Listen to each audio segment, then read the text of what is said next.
We're here for Yayoi Kusama. The moment is imminent with Janet Mandel.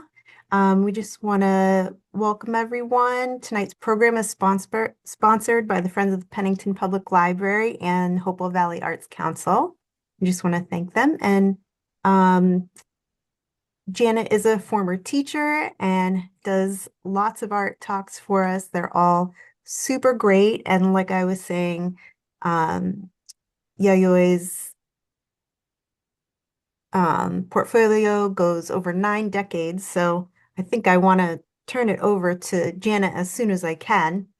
Um, and I'm just gonna, there's still some people joining, so I want to make sure we get everyone in before um, we totally get going.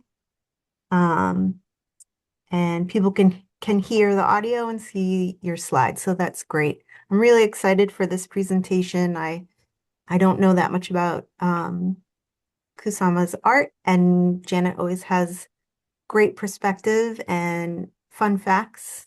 Um, so should we get going? Sure, I think so. Mhm. I'm going to put a spotlight on myself. So everybody, if you put your view on speaker view, that's probably the best way to see this right now. And I'm going to get started because I know not everybody is here who signed up, but I don't want to keep you guys waiting because you've come on time. So I am going to get started, and the other folks will join us. All righty. Um, Yayoi Kusama, the moment is imminent. Let me go to my first slide here. Um, this is Kusama, a photograph of her on the right, and this is her self-portrait there on the left that she made in 2010, actually quite a while ago now. She was born in Matsumoto City in the province of Nagano, Japan, in 1929. And in this photograph of her family, Kusama is the infant here being held by her mother. Her family had a seed farm. You can see them standing there on their farm. And she would spend much of her time sketching among the flowers as a child. And here is another picture of some of her family. And here is a sketchbook that she started around 1945 or so. It was like a diary, and she had notes and observations in there, and that's how we know a lot about her. Now, even as a young child, she began to feel that her sense of the world around her was different from that of most other people. And here is a photograph of her as a child and a page from that diary. Around the age of 10, she begins using these polka dots, as you can see in this portrait of her mother here. And she also uses something she called net motifs. I'll show you some of that too, in her drawings and watercolors and pastels. And she attributes this to a series of hallucinations that she began to have when she was around 10 years old. And she said it was the result of a very volatile family environment. I mean, I don't know, maybe this kind of mental illness that she had was organic or something that she just was born with, but we don't really know.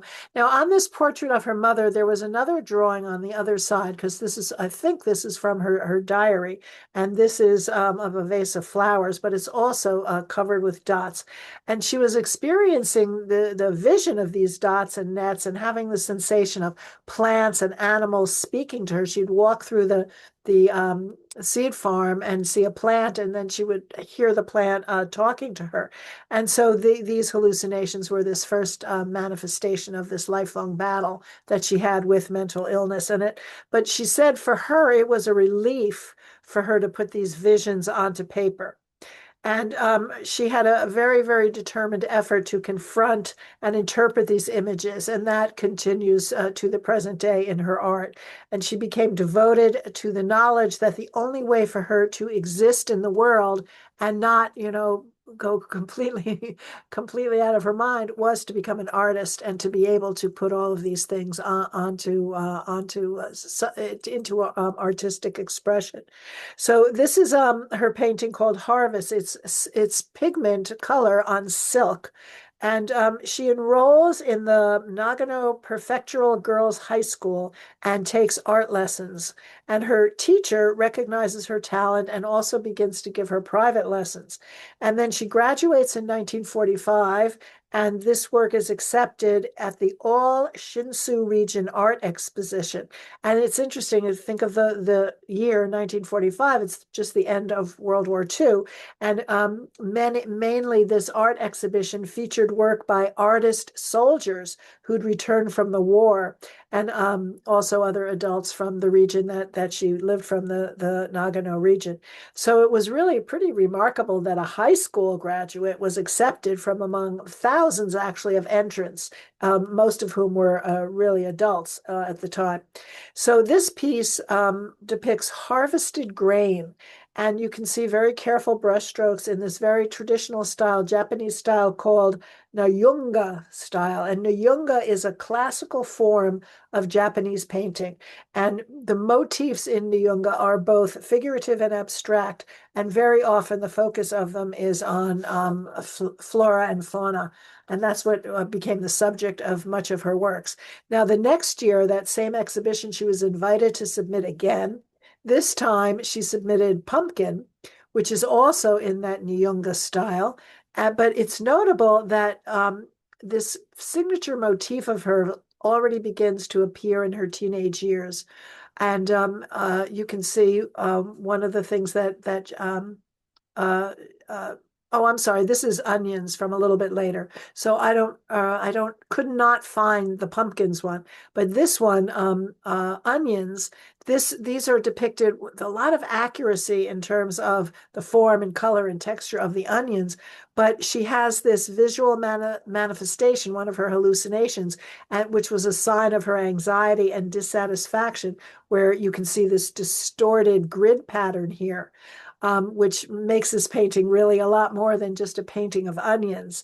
And she, we don't know again exactly why she kept saying it was because of her family, that they didn't want her to be an artist and they imposed all these restrictions on her and they didn't let her go off and be by herself, and all of her stress because of that started these hallucinations. But of course she wasn't a doctor, so she doesn't really know. Anyway, the year she paints this, 1948, she transfers to the Kyoto Municipal School of Arts and Crafts. Her parents really did not want her to go away, but they finally relent, so that she can kind of make this transition away from home and go to the art school.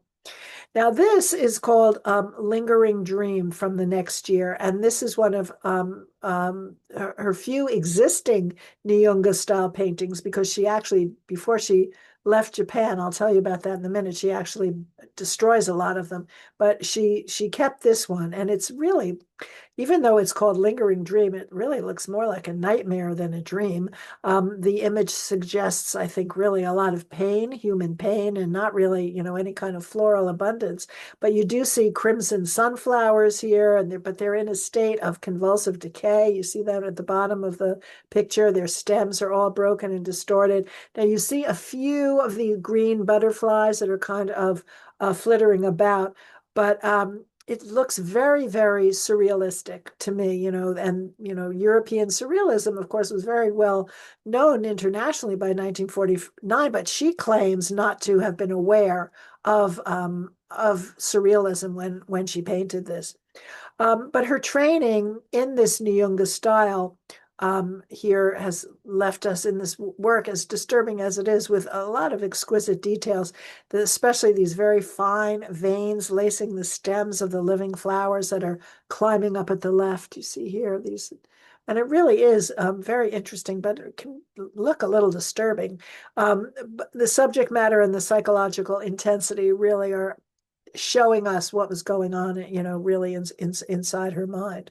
And here she is standing in front of Lingering Dream. She was selected for the second Creative Arts exhibition in Nagano in 1951. So already, she's really getting shown in a lot of exhibitions. And soon she decided she would really reject these traditions and hierarchies of the Nyunga style altogether, and really get off on her own with her own style. And it's one, but this one is one of the few pieces from her student days, I said, that she chose to preserve rather than destroyed. And around this time, she switches to oil painting, watercolor, and pastels. And here we have Untitled, and it's from 1951. She really can't afford to buy canvases and other art supplies, so she cuts cloth from burlap lotus seed bags that her family had around the farm, and she nails them to wood and she paints on them. And many of her oil paintings are seen on these surfaces, and this is one of them from 1951, as I said. So she has a pretty lonely existence at this time. Her family and others around her had no understanding of her hallucinations or her creative energy. And as a result, she's kind of forced to confront her inner feelings all on her own. And she starts searching really deeply within herself, which, without any professional guidance can be kind of dangerous sometimes. Anyway, in 1952, when she's 23 years old, she has her first solo show at the First Community Center in Matsumoto, Nagano, where she's from. And 200 works were shown, but the exhibition only lasted for 2 days. It was in mid-March. She showed oils, watercolors, and drawings, and she received good reviews. And the exhibition, they couldn't show it for more than 2 days because I guess they had something else they had to show. But the hours of the exhibition were extended to accommodate all the visitors because word of mouth really spread that people should go and see this exhibition. So she has a second exhibition later that year, and there she meets Shio Nishimaru, and he's a doctor from Tokyo. And he comes to the exhibition and he recognizes that she has a form of mental illness. He loves her work and he buys some of them on the spot. And then in December, at a meeting of the Japanese Society of Psychiatry and Neurology, he brings some of Kusama's works and he speaks to the assembled doctors there about her. And um, this is both of these are untitled. The one on the left is pastel and gouache, and the one on the right is oil on burlap. So the head professor at the University of Tokyo is at this conclave. His name is Uchimura Ushi, and he takes an interest in what this other doctor has brought.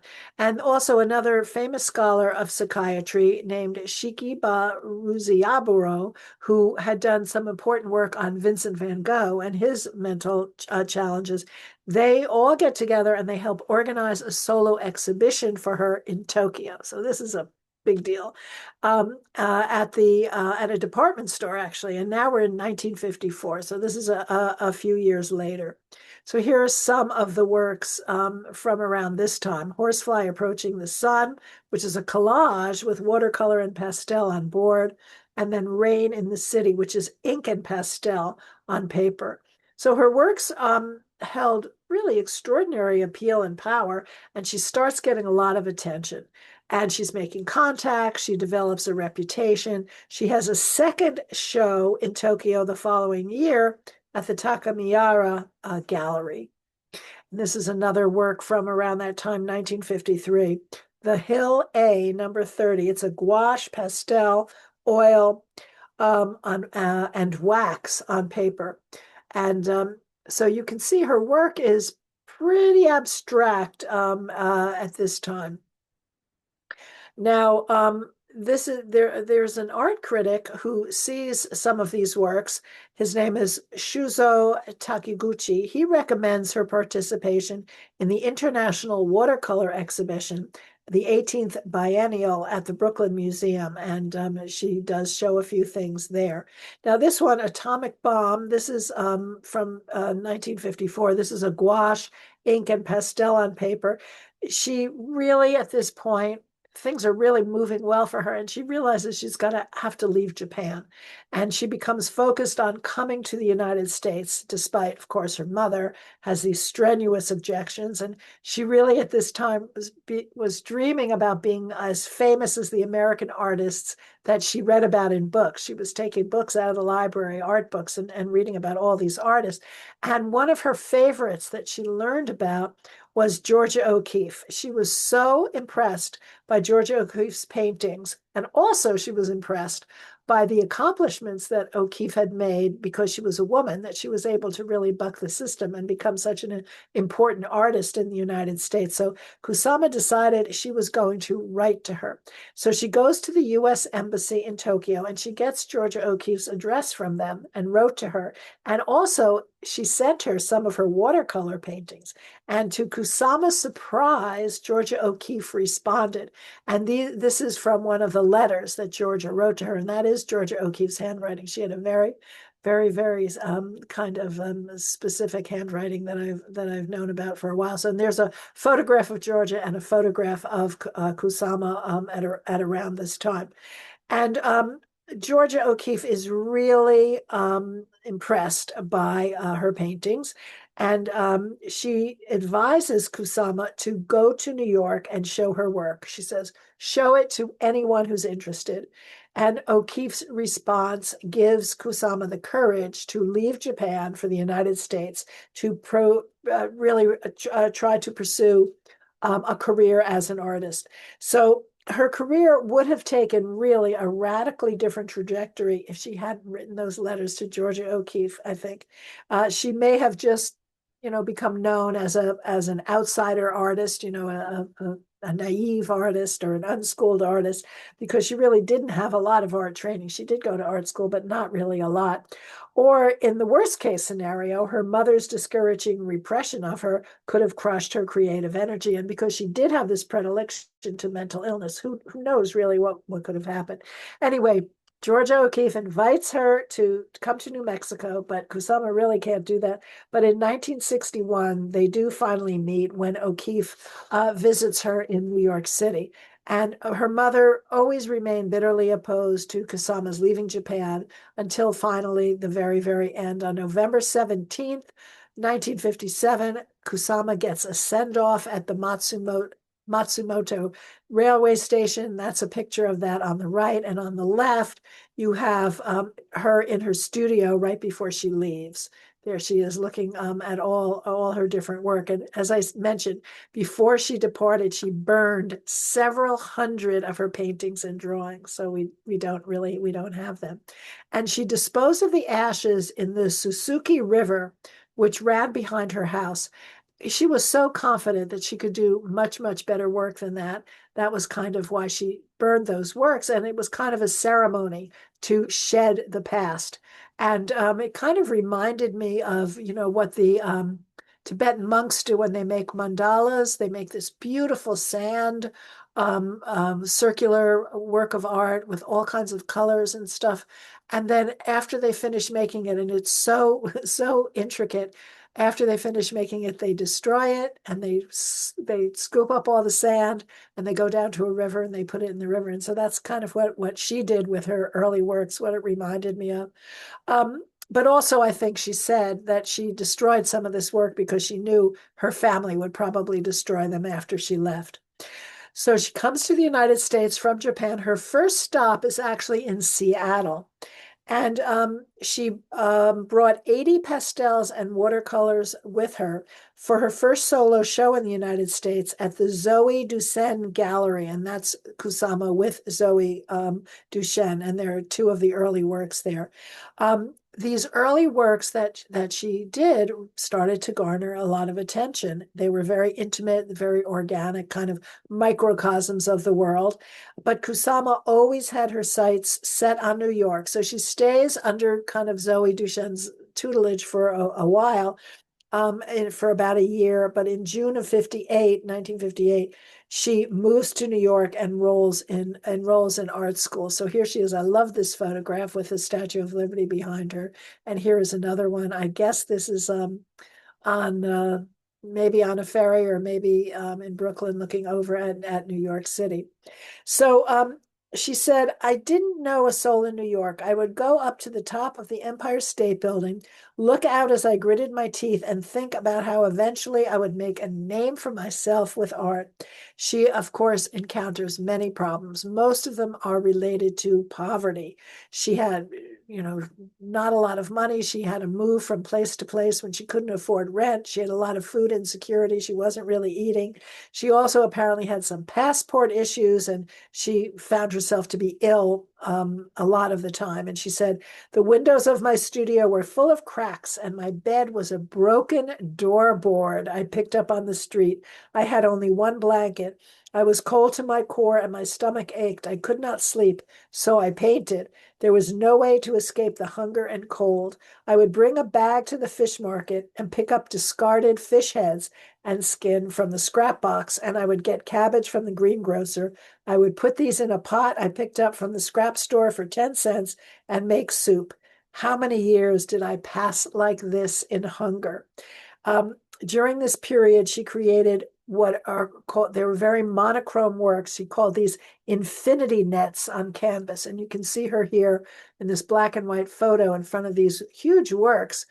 I guess she was spending what little money she had on art supplies, but she called these things infinity nets. And here's another picture of her with them. This one is in color, so you can see it. And in October of 59, 5 of these infinity nets paintings were presented in a solo show at the Brata Gallery in New York. And there were depictions of this kind of intricate mesh. There was no identifiable center. It covered the entire canvas. And the art world immediately recognized that these were important, and she began a meteoric rise in New York. And here she is working on one of them. And she signed an exclusive agreement with the Stephen Radish Gallery in 1960. And here she is again in front of these infinity net paintings. This one from 1961 at that Stephen Radish Gallery. Here's another one. This one is huge. By the time she's associated with the gallery, she is getting a little bit more money. Her canvases, as you can see, get bigger and bigger.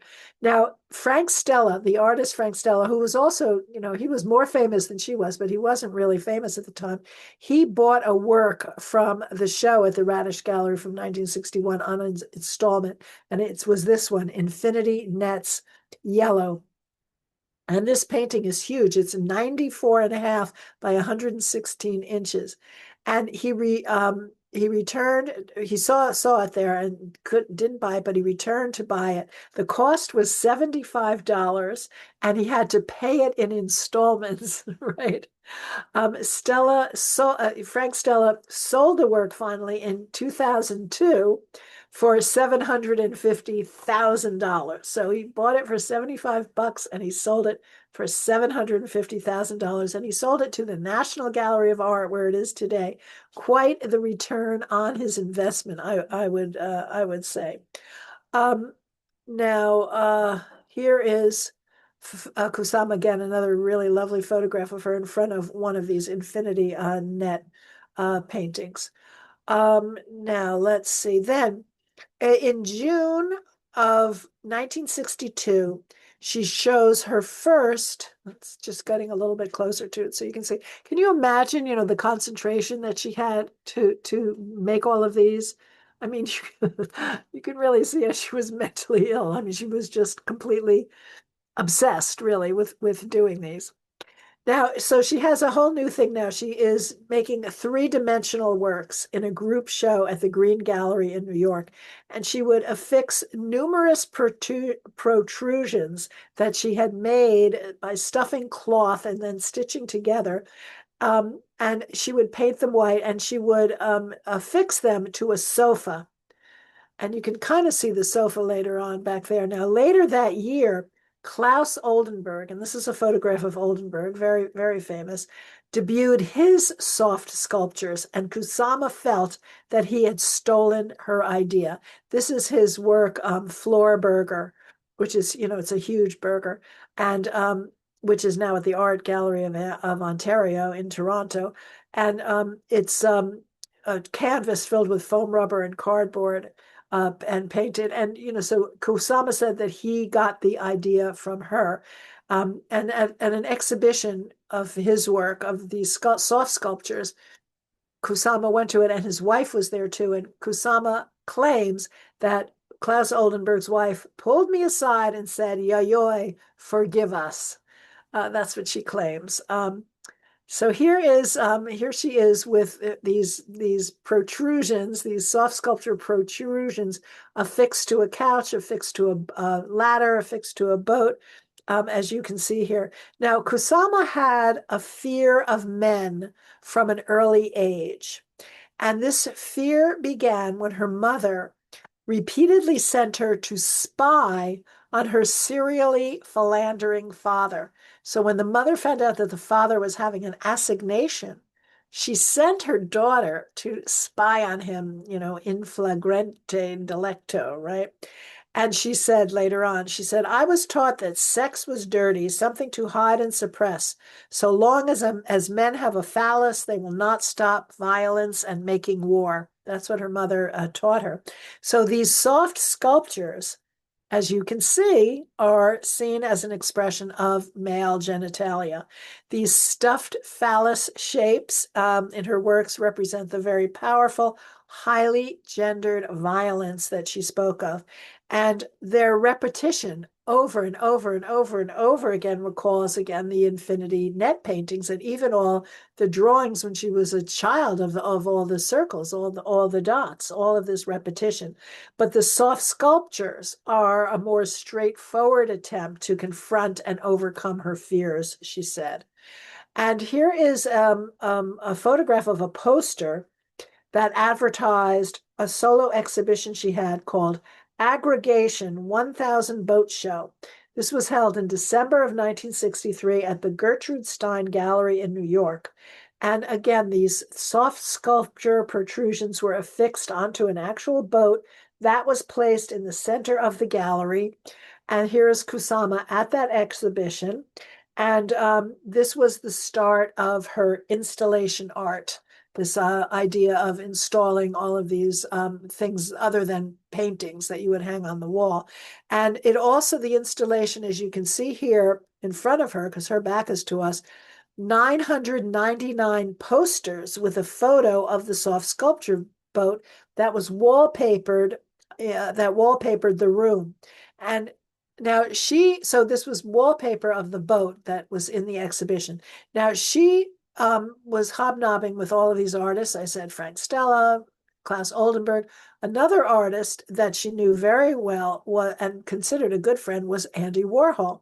But their relationship became strained when 3 years after this exhibition, where she had the boat wallpaper, Warhol made a wallpaper of a repeated image of a silkscreen cow.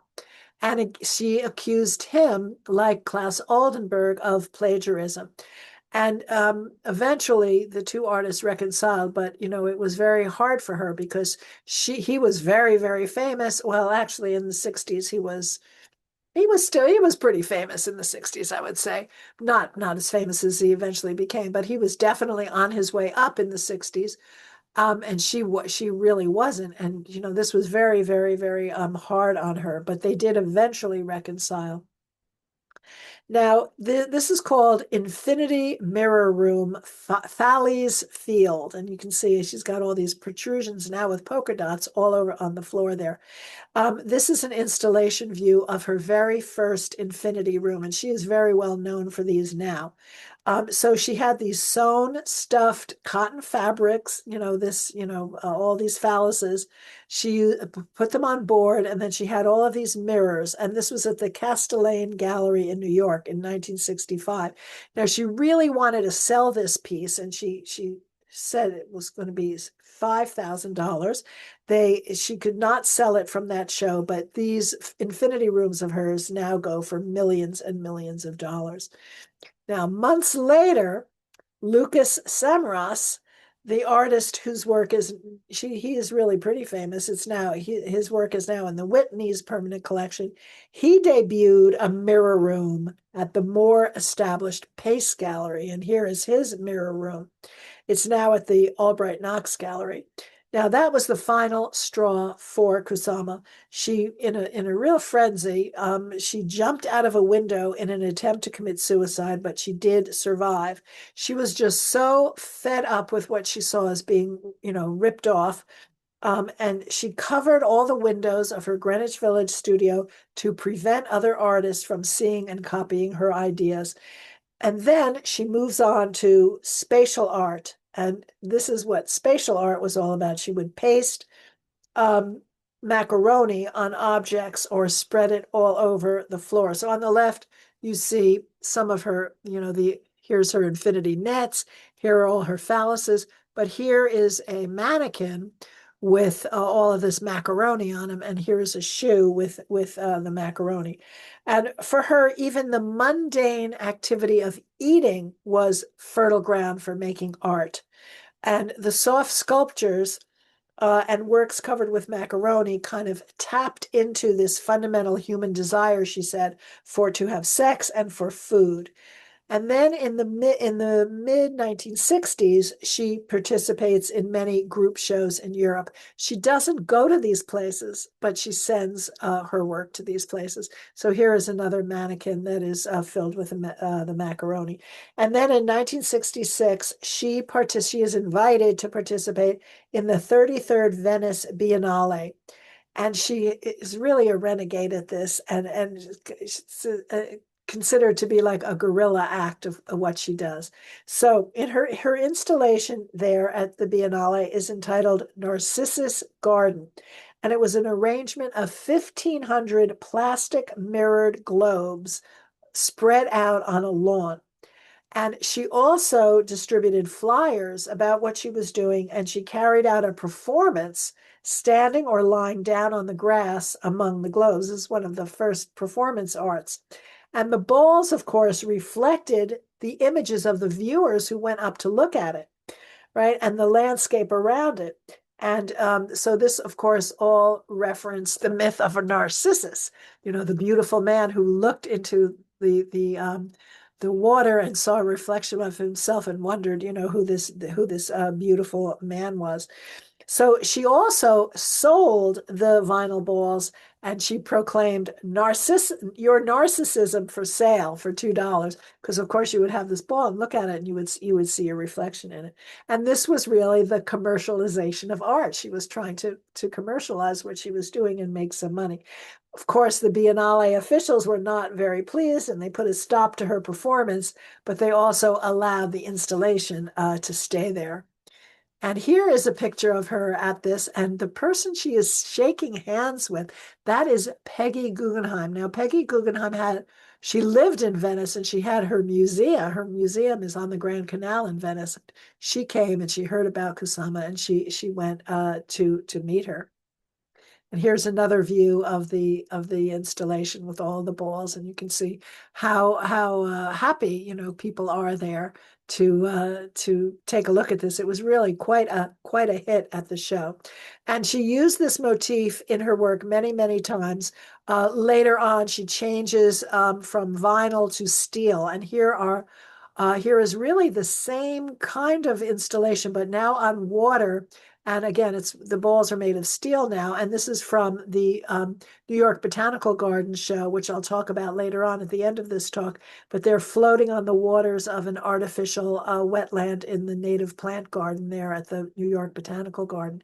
So her sales performance at the Biennale was very groundbreaking in that it connected her art to the viewer, to the consumer. And it made audiences part of the production process. And it became the core premise of her art that continues to this day. She was one of the first artists to also stage happenings. And if you're of a certain age like me, you'll remember the happenings of the 60s. Oh, this is another view of that Narcissus garden at the New York Botanical Gardens. So here is self-obliteration horseplay. This is a happening from 1967. And this one took place in Woodstock, New York. She covered herself, a horse, trees, rocks, and fellow participants in polka dots as she walked through the woods in Woodstock. And painting herself and later multiple participants in public with these dots in a series of body festivals became a signature of her happenings in the late 60s. So here she is painting someone's body with the polka dots. For her, polka dots symbolize the obliteration of the self. Remember, she started doing this the polka dots when she was a child. And when I went to that New York Botanical Garden show at the in the gift shop, they had these all of these socks, Kusama socks. So of course I had to buy a couple of pairs. So here is one of them. Now, this is another one of her body festivals. It was a body festival happening in Washington Square Park in 1967. Now, some of these happenings were improvised, they just happened organically, but most of them were really, like this one, very carefully planned for and organized and advertised for. So the polka dotted participants would kind of appear out of nowhere and sometimes, very often, take off their clothes.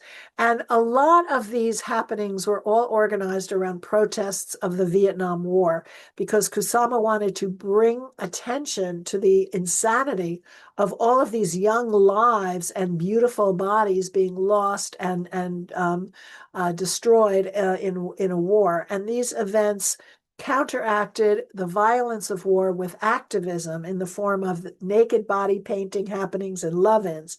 And she staged other happenings. Here, this one was at the Brooklyn Bridge. You can see here people on the Brooklyn Bridge with all the polka dots. And then here is another one at the Brooklyn Bridge for liberation, right? And then this one was at the New York Stock Exchange. It was called Naked Crossing. And then here we have the anatomic explosion happening, which that was what the New York Stock Exchange happening was. That was in 1968. This is right in the middle of the war. And her first anatomic explosion took place on the 15th of October in 1968, opposite the New York Stock Exchange. And their press release stated, "The money made with this stock is enabling the war to continue. We protest this cruel, greedy instrument of the war establishment." But she was really very, very avant-garde in lots of different ways. She performed a gay marriage in 1968, although, of course, gay marriage only became legalized in 2011. She performed the ceremony in downtown Manhattan at 33 Walker Street. And here was her grand orgy to awaken the dead. Now, it was on the front of the New York Daily News, but it's not that headline. So I'm just going to get closer to the picture there that was in the Daily News. This happened in the Museum of Modern Art Sculpture Garden. If you've ever been to MoMA, even though it's been through many iterations now, that sculpture garden is pretty much the same there. And you can see all these naked bodies there. And there's Kusama in the front. It was such a raucous thing that it made that cover of the Daily News. She had a couple of happenings in Central Park. You see the statue of Alice in Wonderland and the Mad Hatter there. The Japanese press was full of all kinds of exaggerated stories about all of these happenings, and her parents totally freaked out. They wrote to her, "You soiled the reputation of your relatives and family. We wish that you were dead, or better yet, that you were never born." So maybe her mental illness did come from her family, because that's pretty amazing. But she responded, "I didn't pay them any mind. I was a troublemaker, and the only thing I cared about was painting."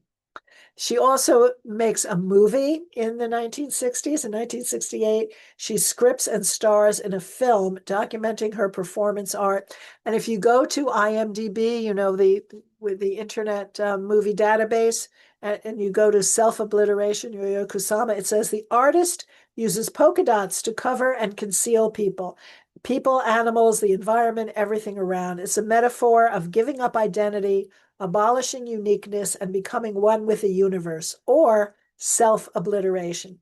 This movie won the 4th International Experimental Film Competition in Belgium. And by this time, Kusama had become particularly close to 2 fellow artists, one of whom was Donald Judd. And this is a picture of her meeting Judd in 1978. She met him back in 1959 when he bought a 33-foot oil painting of hers at the Brata Gallery exhibition, where she had unveiled all those infinity net paintings. She claims he bought it for $200 in 5 installments, and eventually sold it for about $4.6 million. Another very good return on investment. Now, Judd's son, who is now a curator, says Kusama's influence on his father was profound. Judd was actually he was an artist, but he had also been hired as an art critic at Art News, and he reviewed the exhibition that of the Infinity Nets, and he said Yayoi Kusama is an original painter. The five white, very large paintings in this show are strong, advanced in concept, and realized. The effect is both complex and simple. And again, his son said that Kusama's works helped him, meaning his father, Donald Judd, find a way through his work and a direction out of representational painting. And this is what Donald Judd is known for, these very abstract, geometrical, I call them bookcases. They're very famous for their museums all over. I don't necessarily get it, but a lot of people love it. But their friendship endured, and in 1978, when Kusama had gone back to Japan, Judd visited her there. And I think I have a picture of that. Yeah. And he said, seeing you again here in Tokyo was just like a dream to me. The thing that delighted me most was to see that you had become a truly mature and profound artist. I hope I have matured as you have. So she closed the letter that he sent that to her after he went back home with a pointed, albeit very loving sign off. He said, "Actually awaiting to receive your artworks that you promised to send me." And their correspondence continued until Judd's death in 1994. But the second artist that she became very close to was really more unusual, I think, and that was Joseph Cornell. Now, Joseph Cornell is known for making all these boxes with all of these really interesting things in them. And this is one of them on the right. This is his box called Untitled from 1967, and it's in Kusama's private collection because he gave it to her. So she met him in 1962, and their relationship was, quote, a romantic friendship between two quiet eccentrics. It lasted for 10 years until his death in 1972. He was totally infatuated by her beauty, and he began showering her with endless letters and poetry. And he gave her several of his famously exclusive boxes filled with all these found objects. He also sent her pages from old books, pictures of birds and butterflies, dime store trinkets. These were the kind of things he put in his boxes. And when he died, his loss debilitated her, and that's when she returned to Japan to recover. And she went in and out of hospitals for several years. And she carried a lot of Cornell's collage materials with her back to Japan. And she became, at that point, really kind of obsessed with creating her own collages. She used some of the materials that he had left her and collected others. And this was an intimate tribute to her dearest friend. Here is a self-portrait that she did in collage form. This is a collage with ink, ballpoint pen, and pastel on paper. You see polka dots and insects and marine organisms and animal eyeballs and nets in there. She had several exhibitions in Japan, and she shows her collages and soft sculptures in Japan as well. The theme of most of these exhibitions around this time is death, because Judd dies, and then also her father dies in 1974. Her mental and physical states worsen, and she is totally preoccupied with mortality, which is really fascinating since she is still alive today at 97. In 1977, she was hospitalized in Tokyo, but she sets up a studio a few blocks from the hospital, and she continues to struggle with mental illness and be treated in the hospital. She would walk every day to her studio, which was just a few blocks away. And that's when she decides that this arrangement of being in the hospital and then her studio is the optimal environment to devote herself to at this point so she can continue making her art. And that's how she lived the rest of her life. This is Souls of the Earth Breathing in the Galaxy, another collage made of pastel ink and cloth on paper. This was exhibited at her first solo show since her return to Japan. It sold in May of 2019 for about $128,737. It's a particularly poignant image that kind of recalls her longing for unbound freedom, she said. And it's reminiscent, I think, of her relationship with Cornell. And here are shadows reflected in water, another collage with gouache on paper. And if you get closer to it, you can kind of see she's got her profile here, right? So she's putting herself there, and here's her signature on there. Now, in 1978 and 79, she has two solo exhibitions in her hometown. She shows hundreds of her works. It's very, very encouraging. And this now is a lithograph. She embarks in 1979 on printmaking, which is another medium that she has not really explored before. And you can see here she's got carrot and radish and bananas and grapes and apples and cherries, all kinds of organic things here. Again, her memory from growing up on this farm, on this seed farm. And then here is going to the field with shoes on. This is a screen print. And this foray into new media coincides with a shift in her mode of expression. And this is when she begins to incorporate concrete motifs in her work. She's getting away from all of this abstraction. She's got, in many of her works, pumpkins and grapes and flowers and butterflies and clothing begin to appear in her work. But there was also going to be the polka dots again and the colorful nets and all of that. During the 80s, she made as many as 30,000 prints. And then also in 1978, she also started writing novels, the first being Manhattan Suicide Addict. It was published as fiction, but it contains many of her actual experiences and recounts, of course, all of her struggles with mental illness. And here is a first edition of Manhattan Suicide Addict. She published her 10th novel in 1992, which was called Lost in Swampland. And from 1980 on, exhibitions of her work took off really in galleries and museums. And so she had a catalog published. And here's one that is signed and dated by her. This was in September of 89, in 1989. She has a retrospective at the Center for International Contemporary Arts. And this was produced as the inaugural exhibition of the organization. And the show and its scholarly catalog established the international field of study on Kusama's art. So everything that she had made up till then was put into this catalog.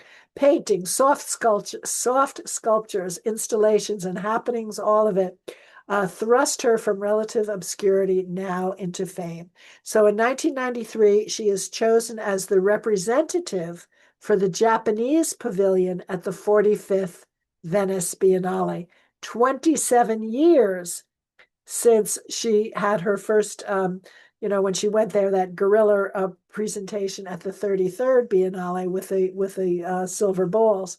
So here she is now at the 45th Venice Biennale. There she is in her little polka dotted witch's outfit there. And then on the right, one of the works she had there, which was called Farewell Supper. So you can see again, it's the polka dots, it's all of those stuffed phalluses, etc. At the exhibition, she distributed yellow pumpkin objects to visitors, and of course, that recalls her selling her mirrored balls in 1966. Here is the pumpkin room at the Japanese pavilion at that Biennale in 1993. And it is now at the Louisiana Museum of Modern Art, which is probably, oh, I don't know. Actually, I don't have that down if it's in Baton Rouge or New Orleans or where it is. But she could no longer really be overlooked in the Japanese art world. And she was suddenly in great demand and had many, many exhibitions. And in March of 1998, a large scale retrospective of her work opened at LACMA, the Los Angeles County Museum of Art in LA. And it toured for more than a year. It eventually went to MoMA. And here is some pictures of it when it was at MoMA. So you see Yayoi Kusama, and you can see a room that is just filled with the narcissus balls, and then an infinity room with all of her polka dots and stuff. It was entitled Love Forever Yayoi Kusama, 1958 to 1968. And here is another, here is, because the photograph's in black and white, I wanted to show you what it looked like in color. And then in 2002, the Matsumoto City Museum of Art was established. Now that's her hometown. And it presented Yayoi Kusama, Place for My Soul, as its inaugural exhibition. And these are some photographs from that exhibition. I love the polka dot pumpkin, which becomes a theme of her work for many, many years. So many of the works in that, or actually all of the works in that exhibition, became part of the museum's permanent collection. And there's also an outdoor sculpture there, the visionary flowers that was in the show at the Botanical Gardens. I'll show you at the end. And but this was at the entrance of the Matsumoto Museum. And then here is a new thing she embarks on next, her Love Forever series, always reinventing herself. In 2004, she produced this new series, Love Forever, white canvases filled with concrete images drawn in black marker pen. And she had female profiles, outlines of plants, and fragments of her early childhood memories.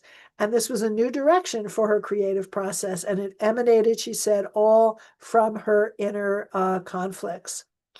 Now, this one was called Dots for Love and Peace from 2009 at the City Gallery, Wellington in New Zealand. It was a temporary public art project installed on the exterior architecture of the museum. Very intense and unexpected. It reflects her obsessive interest, again, in the repetition, pattern, and color of all these polka dots. She covered the entire 52-meter frontage of the museum. She worked from all of these 1930s architectural drawings of the gallery facade because she didn't go to any of these places. She created a detailed plan for this work with exact specifications of color, size, and placement of each dot. It was not random at all. And in 2011 was a busy year for her. She had a retrospective called Yayoi Kusama at the Reina Sofia in Madrid. That traveled to the Centre Pompidou in Paris, the Tate Modern in London, and the Whitney Museum of American Art in New York. And there is a 3-hour special on her broadcast on Japanese TV in August of that year. And in October, the English language version of Infinity Net, the autobiography of Yayoi Kusama, is first published by Tate Publishing in London. Now, this is a photograph, as you can see, of George Clooney. Now, they were advertising his a movie of his. And so in, where was this? Let's see. This was, okay. The photographs were taken by Annie Leibovitz, and it was a photo shoot for W Magazine. And the movie that George Clooney was promoting was called Gravity. And so he sat for these portraits by Annie Leibovitz, but all of the backgrounds were all Kusama. And he also wore a Armani suit, a Kusama Armani suit, shirt and bow tie, and shoes, by the way, all with Kusama's dots, as you can see here. And this appeared in the magazine as an advertisement for the movie. So here she is. This was a Look Now, See Forever. Another show opens at the Gallery of Modern Art in Brisbane, Australia. In 2009, she had begun My Eternal Soul series, and she's switching back to a paintbrush to replace all of these outlines she was doing with markers. And these paintings pulse with very vibrant colors, as you can see, and they seem to reflect all of these visions that she had as a child. And this is a photograph of that exhibition. And then here is this is an acrylic on canvas. This is called Unbearable Whereabouts of Love. And they represent, again, her themes of life and death and love and hate and war and peace and past and present. But of course, when I look at this, I see something that you would see if you looked through a microscope. And then she does When I Saw the Largest Dream of Life, again in acrylic on canvas. Um, so the My Eternal Soul series now, and these are all part of the My Eternal Soul series. This now numbers well over 550 paintings, and she is nowhere near stopping. Now, in 2018, she has here on the left inflatable pumpkin balloons at the at the Central World, which is like a shopping mall type place in Bangkok, Thailand. And then on the right, Pumpkin.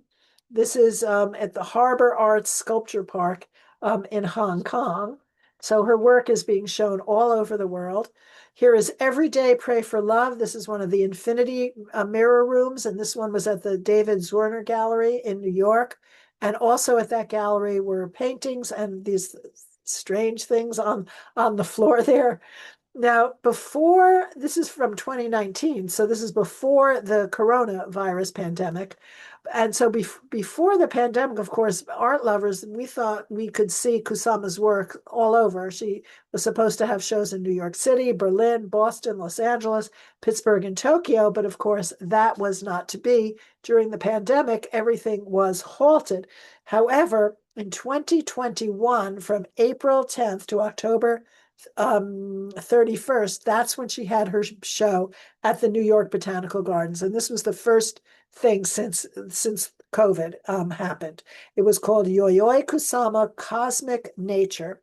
And across the grounds, in and around the field, all the fields of the botanical gardens, there were some of her works, and in the big works like this is when you walk into the botanical garden, you walk along this long walkway, and at the end of it, there's a beautiful fountain, and then there's always something new in the fountain. So this is one of her things. There's also a conservatory, the Edith Haupt Conservatory here, where they have plants that when they're having an exhibition that relate to the exhibition. So in the conservatory, there were all of these plants that this is one of her works. This is My Soul Blooms Forever. But there would also be, getting close to it so you can see, then there were also plants though that kind of mimicked her work. So you can see this kind of looks like waterfall, like a cascade of her works. Or maybe the dots, maybe it looks like the dots. And here's her Starry Pumpkin from 2015. And then the Begonia maculata elegans, a spotted begonia. These were all in there too because they resembled so much of her work. And then outside of the conservatory, there's this beautiful lily pond, and those sculptures are in the lily pond. And here, this is a close-up of them.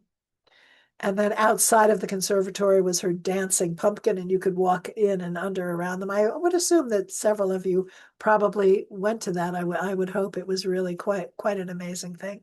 And then many of the trees in the botanical garden were clad in her polka dots. And then in the library, they actually had some of her paintings. So there I am in front of the library, and these are some of the works inside the library. This one is called Life is on Display. And then these are some of her soft sculptures with the polka dots. These one look like pomegranates, I think. And these are some of some more, I think these are acrylics, but there may have been some prints also. And then there was this was not at the Botanical Gardens. This was in London. It was called the Obliteration Room, and the Tate in London made a little video about this, and it's only 2 minutes long. So I embedded it in here because I think it's really interesting, and the woman who narrates it kind of sums up everything about Kusama. So we want to see the video.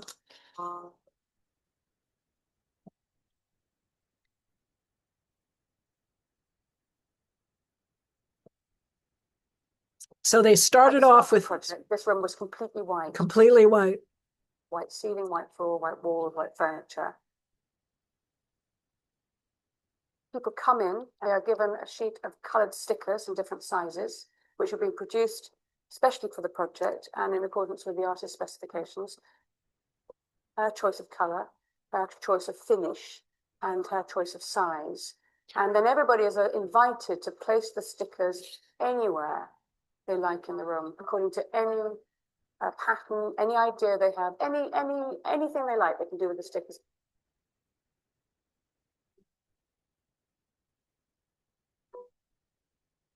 Kusama is best known for her brilliantly coloured dotted surfaces, her installations with blow-ups and her walls covered in brilliant spots.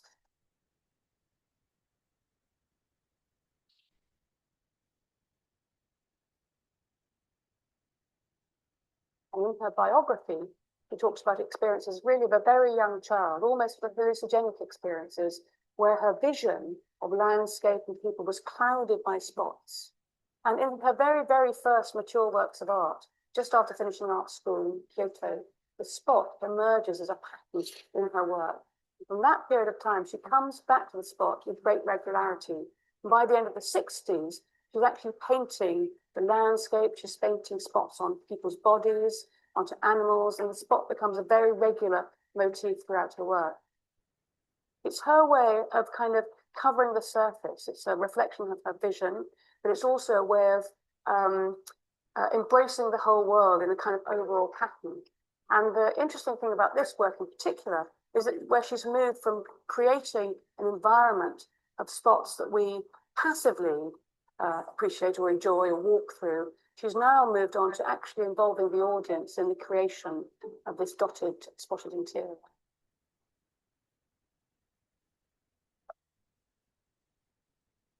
I think Kusama is now seen alongside people like Murakami or Damien Hirst or Jeff Koons as a kind of globally branded artist. Her spots are ubiquitous and they're instantly recognizable. They're on the face of the London Tube map at the moment. Everywhere we go, we see to the biennials or triennials across the world, we see big Kusama installations. But what is also important to recognize is she really does fit into art history. And she was there in late surrealism. She was there at the birth of pop. She has a relationship to minimalism. She's a real key practitioner in the beginnings of performance and action art. So she's very much somebody who's an insider, but she was never attached to any one movement for very long. So she's always also somebody who kind of is an outsider. She moves in and out of the kind of principal, the avant-garde moments of the mid to late 20th century.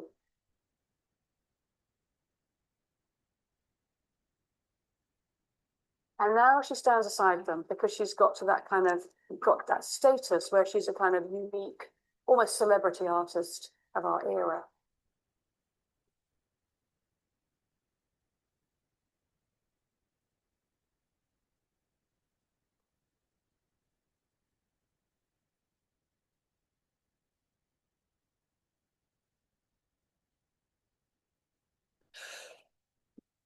Yeah, really fascinating, I thought. So now, her shows are selling out around the globe. She's the most famous, successful living female artist in the world. Her auction sales reached about $98 million in 2019. So Kusama, the artist, as a facilitator, public for her, as you saw in the video, can also become the creator, because her interaction with her audience was always very, very important to her from the days of the first Venice Biennale to her happenings, etc. It was also always about the audience as well. She has really made her mark with those dots, literally as well as figuratively. And here are just some more images that I found right after I put this together, just to show you again, just the infinite variety of her work. So thank you very much. And I guess I see we have a lot of stuff in the chat.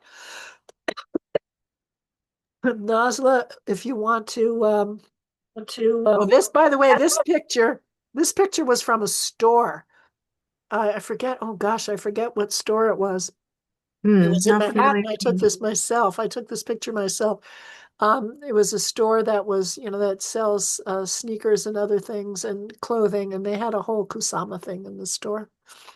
Okay, I'm done.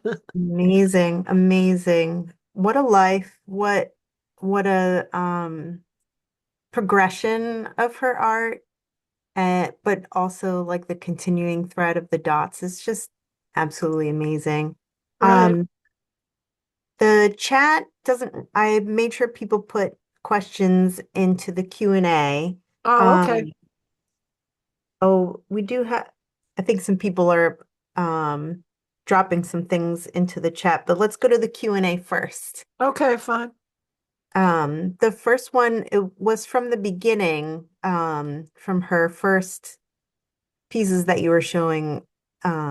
Francine asked, could she have seen a Seurat painting? Could she have been Yeah, exposed? I don't really know. I never read that, the all her fascination with dots. That's a great idea. But I don't Yeah, know. I've never read that she did. it was a good correlation for sure. And Alice was asking, does she do all the dots freehand? I think that was in relation to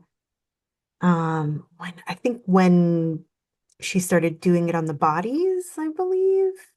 Yeah, she did do them Um, all herself. I mean, but the obviously the ones at the Tate, they mass produced those, but yeah, but they were all done to her specifications in terms of size and color and all of that, all done to her. right.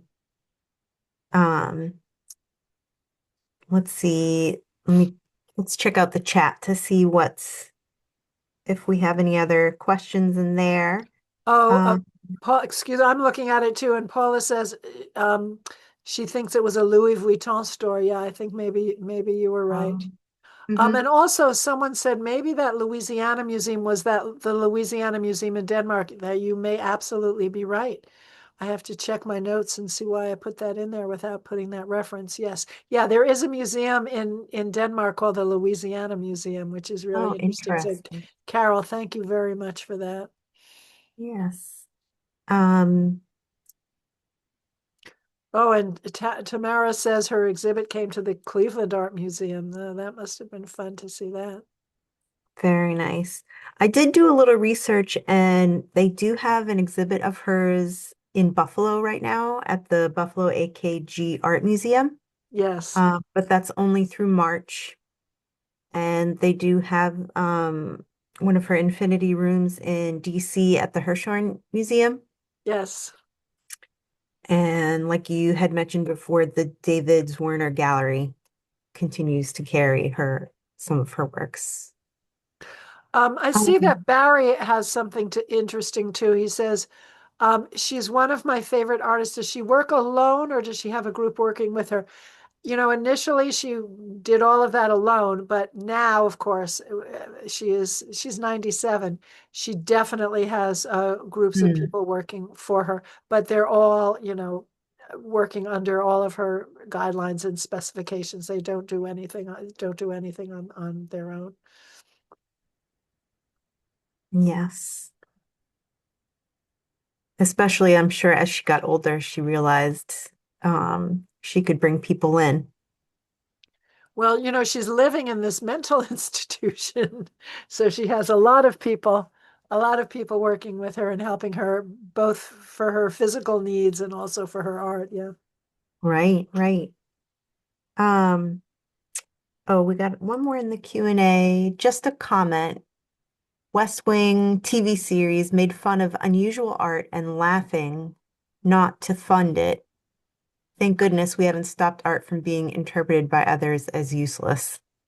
Yeah, that's actually I think it's probably from this exact same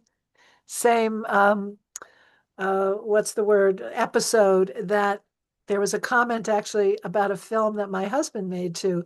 From this, it was the same thing. They were sitting around in the Oval Office talking about the budget and cutting the budget. And I didn't realize that they made a comment about art too, because they made this comment and $2 million for a documentary. That's crazy. And that was a documentary that my husband made.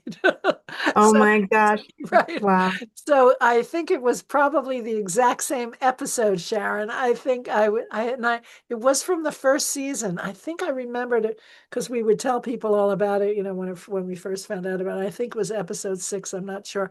I think it's still on. You can probably still stream The West Wing. I'll have to go back and see if I can find it and see if they also made fun of art, funding for Yeah, art too.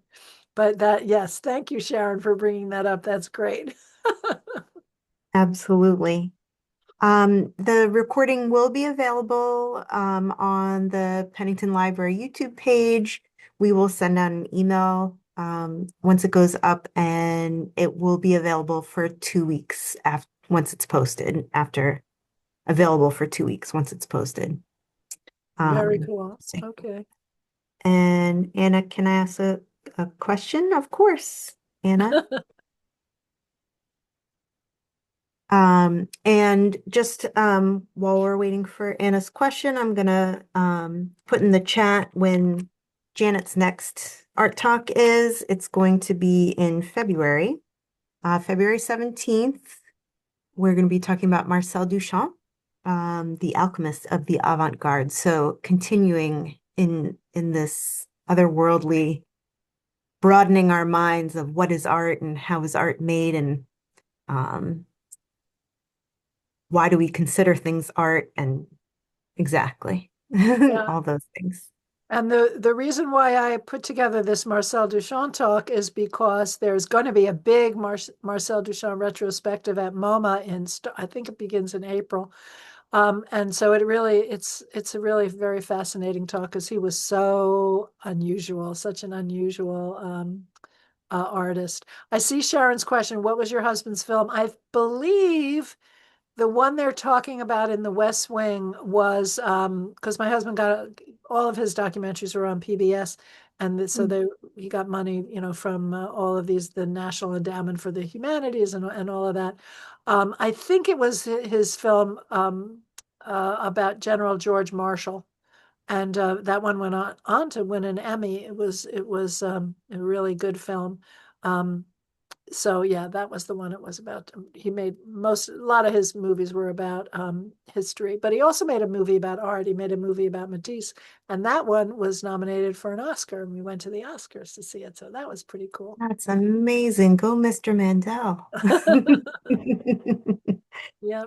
Excellent. And then there was one other question. Anna was asking, MoMA has nothing on display now, only online. Oh, you were just talking about that. Right. Um, Yeah. I have to say, I agree with you completely. I just saw your comment there. I agree with you completely. Yes. Save the arts. Um, okay, I guess that's it. I Great. think we covered Yeah. everything. Well, I want to thank Nasla for being such a great hostess, and the Pennington Library and the Arts Council for sponsoring me and having me. It's really wonderful. We've been doing this a long time. We have a great relationship going on. Hopefully, it will continue. Absolutely. So much fun. Thank you so much, Janet. Thank you to the Friends and to Hopewell Valley Arts Council. Um, I'm so glad everyone could join us and for the wonderful discussion. Um, I hope everyone has a wonderful evening. Stay warm, and we will all see you next time. All right. Yes. Thank you, everyone. Have a good night. So long.